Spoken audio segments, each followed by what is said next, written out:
ચાલો આજે એક સફર કરીએ, એક એવી સફર જ્યાં શબ્દો અને પ્રકૃતિ આપણને ઈશ્વરની બહુ નજીક લઈ જશે. ખબર છે, આ એક એવો સવાલ છે જે આપણા મનમાં ક્યારેક ને ક્યારેક તો આવે જ છે, પણ શું એનો જવાબ ક્યાંક આપણી આસપાસ જ છુપાયેલો છે? અને જુઓ, એક મહાન કવિને તો એનો જવાબ મળી પણ ગયો. ક્યાં મળ્યો? તો કહે છે, કુદરતના કણકણમાં. તો બસ આજે આપણે એ જ સમજવાના છીએ. એક સુંદર મજાના ગુજરાતી પ્રાર્થના કાવ્ય દ્વારા આપણે આ શોધને આગળ વધારીશું. આ કવિતા છે પુરસ્કાર વિજેતા કવિ સુરેશ દલાલની. નામ છે પર્વતારા. સુરેશ દલાલજી તો જાણીતા જ છે, અને એમની આ રચના, વાહ, જાણે કે પ્રકૃતિ મારફતે ઈશ્વર સાથે સીધો સંવાદ. ચાલો ત્યારે હવે કવિની નજરે દુનિયાને જોઈએ. કેવી રીતે કવિ કુદરતની દરેક વસ્તુમાં પરમાત્માનું જ એક સ્વરૂપ જુએ છે એ સમજીએ. આ કવિતાનો જે મૂળ વિચાર છે ને, એ બહુ જ સુંદર છે. કવિ કહે છે કે આખી પ્રકૃતિ પોતે જ એક પ્રાર્થના છે.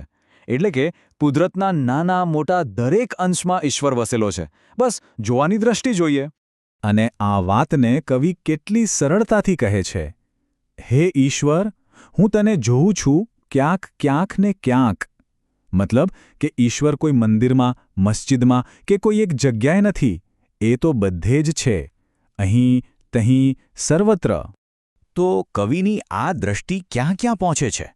ચાલો પહેલાં તો કુદરતના એ વિરાટ અને ભવ્ય સ્વરૂપોને જોઈએ, જ્યાં કવિને ઈશ્વર દેખાય છે. અહીંયા જુઓ, કવિની કલ્પના કેટલી અદ્ભુત છે. એ પર્વતોને ઈશ્વરના પહોળા ખભા તરીકે જુએ છે, વિશાળ દરિયાને એનું દિલ કહે છે, અને આકાશ તો જાણે સૂરજ, ચાંદ અને તારાઓથી ભરેલું ઈશ્વરનું જ સ્વરૂપ છે. મેઘધનુષના રંગોમાં પણ એને ઈશ્વર જ દેખાય છે. મતલબ કે જે કંઈ ભવ્ય છે એમાં દિવ્યતા છે. આ પંક્તિ સાંભળો. દરિયો તારું દિલ વિશાળું, વૃક્ષો તારી વાત. આહા, જાણે કે આખો સમુદ્ર ઈશ્વરનું વિશાળ હૃદય છે, અને વૃક્ષો જાણે કે એની સાથે વાત કરી રહ્યા છે. એટલે જે પણ વિશાળ અને ભવ્ય દેખાય એ બીજું કંઈ નહીં પણ ઈશ્વરની શક્તિનું જ પ્રતીક છે. પણ શું ઈશ્વર ફક્ત મોટી મોટી વસ્તુઓમાં જ છે? ના, અહીંથી કવિ આપણને એકદમ અલગ જગ્યાએ લઈ જાય છે. ચાલો જોઈએ ક્યાં. હવે વાત થશે સૂક્ષ્મ જગતની, એ નાની નાની નાજુક વસ્તુઓની જેમાં પણ દિવ્યતા છુપાયેલી છે.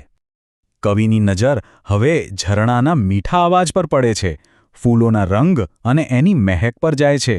સિંહ, વાઘ અને કોયલ જેવા પશુ પક્ષીઓ, એટલું જ નહીં, પતંગિયા, ભમરા અને રાત્રે ટમટમતા પેલા નાનકડા આગિયામાં પણ કવિને એ જ ઈશ્વર દેખાય છે, એ જ દિવ્યતાનો અનુભવ થાય છે. તો જોયું ને, એક તરફ પર્વત, દરિયો, સૂર્ય જેવી વિરાટ વસ્તુઓ, અને બીજી તરફ ઝરણું, ફૂલ, આગિયા જેવી સાવ સૂક્ષ્મ વસ્તુઓ. કવિની દ્રષ્ટિ આ બંનેને જોડે છે, અને એ જ કહેવા માંગે છે કે દિવ્યતા માટે કોઈ નાનું મોટું નથી, એ તો બધે જ છે. અને આ પંક્તિ તો જુઓ, ફૂલ ફૂલની રંગ સુગંધે તારી છે સોગાદ. કેટલું સુંદર! જાણે દરેક ફૂલનો રંગ અને એની સુગંધ ઈશ્વરે આપેલી કોઈ ભેટ, કોઈ સોગાદ હોય. આમાંથી એક વાત તો પાક્કી છે કે ઈશ્વરને શોધવા માટે કોઈ હિમાલય પર જવાની જરૂર નથી. એ તો એક નાના અમખા ફૂલમાં પણ મળી શકે છે. સારું, અત્યાર સુધી તો આપણે પ્રકૃતિના અવલોકનની વાત કરી, પણ હવે આ કવિતા એકદમ ઊંડા, એકદમ દાર્શનિક વળાંક પર આવે છે. ચાલો એને સમજીએ. એટલે કે આ કવિતા ફક્ત પ્રકૃતિના વખાણ કરીને અટકતી નથી. આ બધું જોયા પછી કવિના મનમાં એક અંગત સવાલ ઉઠે છે. જીવનના સંઘર્ષ માટે એ માર્ગદર્શન માંગે છે. અને આ સવાલ જ કવિતાનો આત્મા છે. કવિ કહે છે, અજવાળાના કાંઠા વચ્ચે અંધારાની નદી વહે, એમાં મારી હોડીને આ કોણ હંકારે? વિચાર તો કરો, જીવન પણ આવું જ છે ને.